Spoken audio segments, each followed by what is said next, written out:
Star Pawan Kalyan ఇప్పుడు మరోసారి పాట పాడబోతున్నాడట. భీమ్లా నాయక్లో ఓ పాట కోసం పవన్ గొంతు సవరించుకోబోతున్నాడంటూ ప్రచారం పెరిగింది. తమన్ ట్వీట్లతోనే ఈ సందడి పెరిగిందంటున్నారు. ఫ్లవర్ మూవీ దుబాయ్ ఈవెంట్ రద్దయిందంటున్నారు. జనవరి 7కి సినిమా రిలీజ్ అవుతుండటంతో దుబాయ్లో భారీగా ప్రీ రిలీజ్ ఈవెంట్ ని ప్లాన్ చేసింది ఫిల్మ్ టీం. కానీ సడన్ గా ఈ ఈవెంట్ ని ఫిల్మ్ టీం రద్దు చేసిందని ప్రచారం జరుగుతోంది.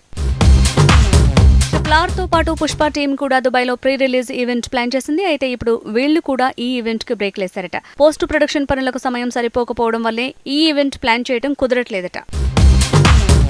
ఫ్లవర్ తర్వాత మహేష్ బాబుతో రాజమౌళి సినిమా తెరకెక్కబోతోంది. అయితే కేఎల్ నారాయణ నిర్మాతగా వ్యవహరించనున్న ఈ ప్రాజెక్టులో దిల్ రాజు అడుగు పెడుతున్నాడట. అయితే కేఎల్ నారాయణతో కలిసి నిర్మాణ బాధ్యతలు చేపట్టబోతున్నాడని ప్రచారం పెరిగింది.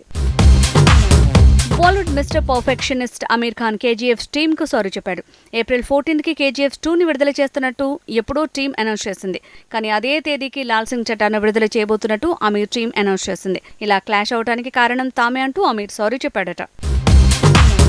లాల్ సింగ్ చడ్డాలో సర్దార్ పాత్రను వేశాడు అమీర్ ఖాన్. ఆ పాత్ర పరంగా చూస్తే బాయిషాఖ సీజన్ ఎంతో ప్రాముఖ్యమైందని, అందుకే ఏప్రిల్ 14కి లాల్ సింగ్ చడ్డాని విడుదల చేస్తున్నట్టు తేల్చాడు అమీర్.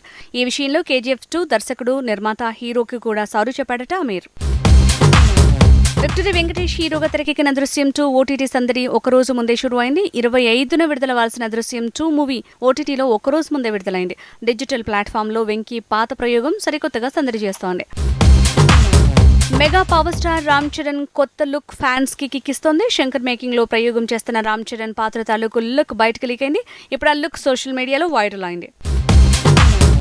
నటసింహం బాలయ్య అఖండ రిలీజ్ కి రెడీ అయింది. డిసెంబర్ 2కి రాబోతున్న ఈ సినిమా కోసం ప్రమోషన్ షురూ చేసింది ఫిల్మ్ టీం. ఈ నెల 27న శిల్పకళా వేదికలు ప్రీ రిలీజ్ ఈవెంట్ ప్లాన్ చేసిందట సినిమా టీం.